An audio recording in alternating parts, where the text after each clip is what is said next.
Welcome to football alchemist. അപ്പോൾ first തന്നെ നമുക്കൊരു ദുഃഖ വാർത്തയോടെ തുടങ്ങാം.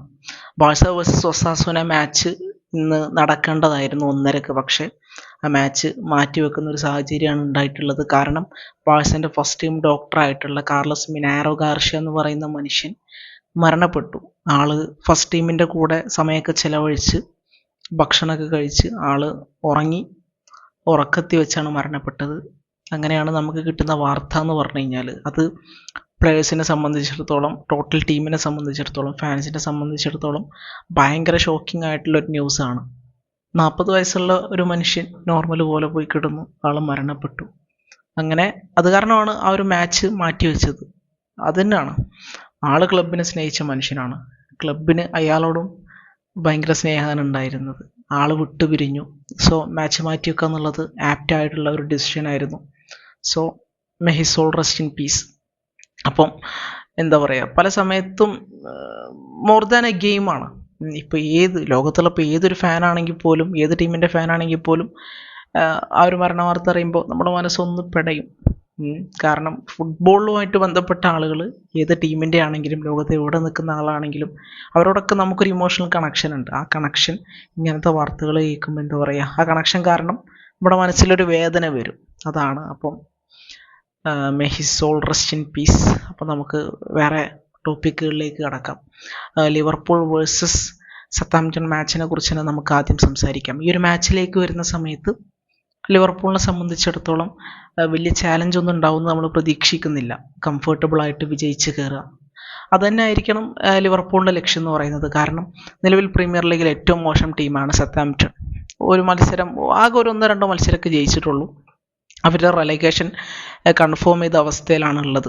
പക്ഷേ അവരുടെ അടുത്ത് ഡബ്ലിങ്ങിനെ പോലത്തെ ഒരു സീൻ പ്ലെയർ ഉണ്ട്. അപ്പം മാച്ച് തുടങ്ങുന്ന സമയത്ത് ഫസ്റ്റ് ഹാഫിൽ പ്രീമിയർ ലീഗിൽ നോക്കുന്ന സമയത്ത് എപ്പോഴും ലിവർപൂൾ ഒരു ഇത്തിരി ഡിപ്പായിരിക്കും. സെക്കൻഡ് ഹാഫിലാണ് ലിവർപൂൾ സ്വാഭാവികമായിട്ടും ആ ഒരു ഗിയർ ചേഞ്ച് ചെയ്യാറുള്ളത്. അപ്പം ഫസ്റ്റ് ഹാഫിൽ ഒരല്പം ഡിപ്പായിരുന്നു. ഫസ്റ്റ് ഹാഫിൽ സത്താംപ്ടൺ നന്നായിട്ട് കളിക്കുന്നുണ്ട്. പക്ഷേ അവർക്കൊരു ഗോളും നേടാൻ വേണ്ടി കഴിയുന്നുണ്ട്. അത് എന്താ പറയുക, അത് ഈ ഒരു സീസണിൽ റയറായിട്ട് മാത്രം കാണുന്ന ഒരു ഇൻസിഡൻ്റാണ്. വാൻ ഡൈക്ക് അങ്ങനെ ഒരു മിസ്റ്റേക്ക് വരുത്തുക, അലിസണും അവിടെ പ്രോപ്പറായിട്ടുള്ള ഒരു ഡിസിഷൻ എടുക്കാൻ പറ്റിയില്ല. അങ്ങനെ അവരൊരു ഗോള് കൺസീഡ് ചെയ്തു. ശരിക്കും പറഞ്ഞാൽ സത്താംപ്ടൻ്റെ പ്ലേയേഴ്സ് സെലിബ്രേറ്റ് ചെയ്യുന്നത് കാണുമ്പോൾ എന്തോ പോലെ ആയിപ്പോയി. കാരണം എന്താ വെച്ച് കഴിഞ്ഞാൽ, നമുക്കറിയാം സെക്കൻഡ് ഹാഫിലേക്ക് എത്തുന്ന സമയത്ത് ലിവർപൂൾ 2 ഗോള് തിരിച്ചടിക്കാനുള്ള ചാൻസ് ഭയങ്കര കൂടുതലാണ്. ഈ സത്താംപ്ടൻ്റെ പ്ലേയേഴ്സിനെ സംബന്ധിച്ചിടത്തോളം എല്ലാ മാച്ചിലും തോൽവി തോൽവി തോൽവി തോൽവി. അവരുടെ ഒരു മാനസികാവസ്ഥയെ കുറിച്ച് ഞാൻ ആലോചിച്ചു നോക്കി. ജയിക്കാൻ കഴിയുന്നില്ല, റെലഗേഷൻ ഉറപ്പിച്ചു. എനിവേ അതവിടെ നിൽക്കട്ടെ. പിന്നീട് സെക്കൻഡ് ഹാഫിലേക്ക് എത്തുന്ന സമയത്ത് ലിവർപൂൾ ടോട്ടലി സ്റ്റെപ്പപ്പ് ചെയ്തു, ഭയങ്കരമായിട്ട് സ്റ്റെപ്പപ്പ് ചെയ്തു. ന്യൂനസ് സ്റ്റെപ്പപ്പ് ചെയ്തു. പിന്നെ ലെഫ്റ്റ് വിങ്ങിൽ നമ്മുടെ ഡിയാസ് സെക്കൻഡ് ഹാഫിൽ ഒരു രക്ഷയില്ലാത്ത പെർഫോമൻസാണ് കൊടുത്തത്. ഫസ്റ്റ് ഗോൾ എങ്ങനെ വരുന്നത്, വളരെ ബ്യൂട്ടിഫുള്ളായിട്ട് ഡിയാസ് പ്ലേയേഴ്സിനൊക്കെ ടേക്ക് ഓൺ ചെയ്തിട്ട് ബോക്സിലേക്ക് കയറുന്നു, എന്നിട്ട് ബോൾ ന്യൂനസിന് കൊടുക്കുന്നു. ന്യൂനസ് അടിപൊളിയായിട്ട് ഫിനിഷ് ചെയ്യുന്നു. സൂപ്പർ ഫിനിഷാണ് ന്യൂനസിൻ്റെ സൈഡിൽ നിന്ന് ആ ഒരു മൊമെൻറ്റിൽ നമ്മൾ കണ്ടിട്ടുള്ളത്. പിന്നീട് അവിടെ വേറൊരു ചങ്ങായി അവതരിക്കുന്നത്, 2 പെനാൽറ്റി അവിടെ ലിവർപൂളിന് അനുകൂലമായിട്ട് കിട്ടുന്നുണ്ട്. അപ്പം ആ രണ്ടും അതിമനോഹരമായിട്ട് സെല കൺവേർട്ട് ചെയ്യുന്നുണ്ട്. ബ്രേസ് നേടാൻ സെലക്ക് കഴിഞ്ഞു എന്നുള്ളതാണ്. പിന്നെ സെലക്ക് വേണമെങ്കിൽ ഒരു ഹാട്രിക്ക് എത്താൻ പറ്റുന്നൊരു ചാൻസ് ഒക്കെ അവിടെ കിട്ടിയിട്ടുണ്ട്. അതും ഉണ്ടാക്കിയത് ലൂയിസ് ഡിയാസ് തന്നെയാണ്. പക്ഷേ സെലക്ക് അത് കൺവേർട്ട് ചെയ്യാൻ വേണ്ടി പറ്റിയിട്ടില്ല. കൺവേർട്ട് ചെയ്തിരുന്നെങ്കിൽ ഒരു ഹാട്രിക്കുമായിട്ടൊക്കെ തിരിച്ചു പോകുമായിരുന്നു.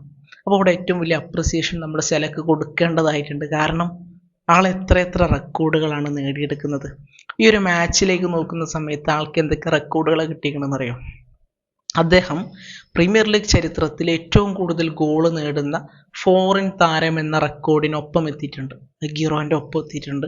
അടുത്ത 1-2 മത്സരത്തിനുള്ളിൽ പ്രീമിയർ ലീഗിലെ ഓൾ ടൈം ഫോറിൻ ടോപ്പ് സ്കോററായിട്ട് സെല മാറും എന്നുള്ള കാര്യത്തിൽ ഒരു സംശയവുമില്ല.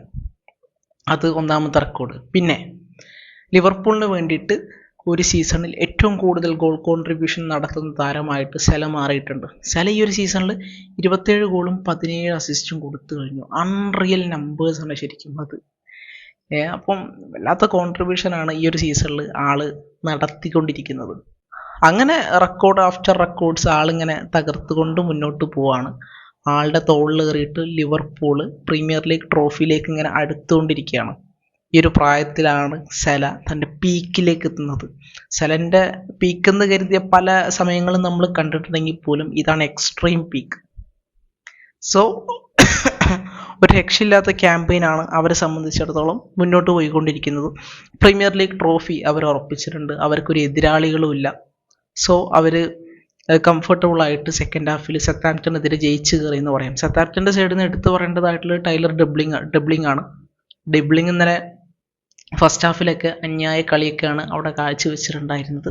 സെക്കൻഡ് ഹാഫിൽ ലല്ലാന വന്നിട്ടുണ്ടായിരുന്നു എന്തെങ്കിലുമൊക്കെ ചെയ്യാൻ നോക്കി. പക്ഷേ ആ സെക്കൻഡ് ഹാഫിൽ സ്വാഭാവികമായിട്ടും ലിവർപൂൾ താളം ഉറപ്പിച്ചു.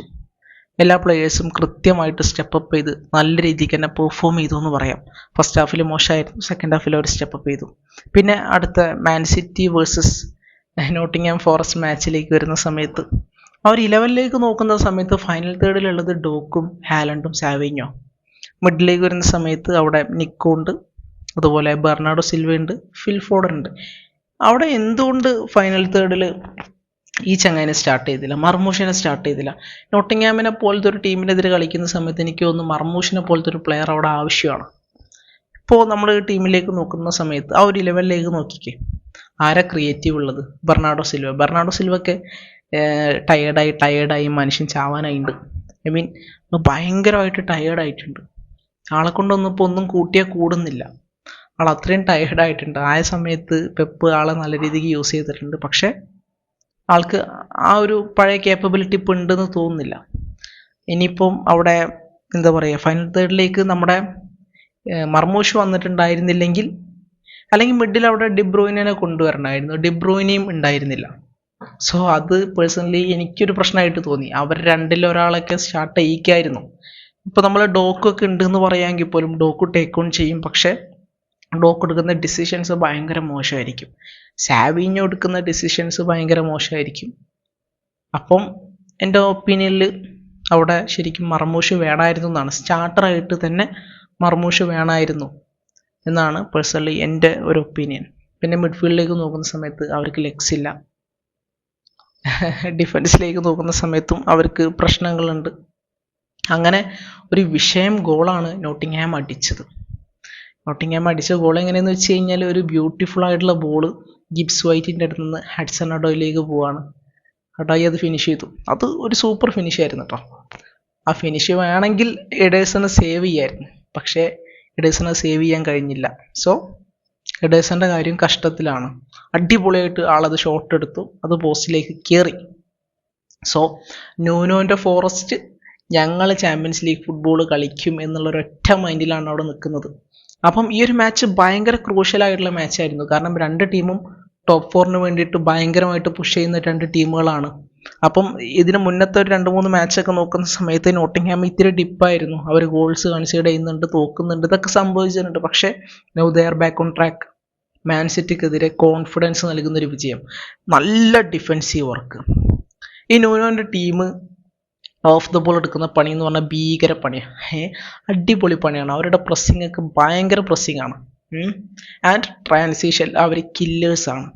ഹഡ്സൺ അഡോയി, അതുപോലെ തന്നെ അവരുടെ മറ്റു ചങ്ങായി ഉണ്ടല്ലോ എലങ്ക, ഗിബ്സ് വൈറ്റ്, പിന്നെ അവരുടെ മിഡ്ഫീൽഡർമാർ എല്ലാവരും കൊണ്ടുവരുന്ന ഇമ്പാക്റ്റ്. ഒലയായിനൊക്കെ, അതുപോലെ തന്നെ എലിയറ്റ് ആൻഡേഴ്സൺ, പിന്നെ അവരുടെ ആ ഒരു ലെഫ്റ്റ് ബാക്കിലേക്കുള്ള ചങ്ങായി ഉണ്ടല്ലോ, എല്ലാവരും ഒരു രക്ഷയില്ലാത്ത പ്ലേയേഴ്സാണ്. മുറിലോനെ കുറിച്ചൊന്നും ഞാൻ പറയേണ്ട ആവശ്യമില്ല. മോൺസ്റ്ററാണ് മുറിലോ എന്നൊക്കെ പറഞ്ഞു കഴിഞ്ഞാൽ.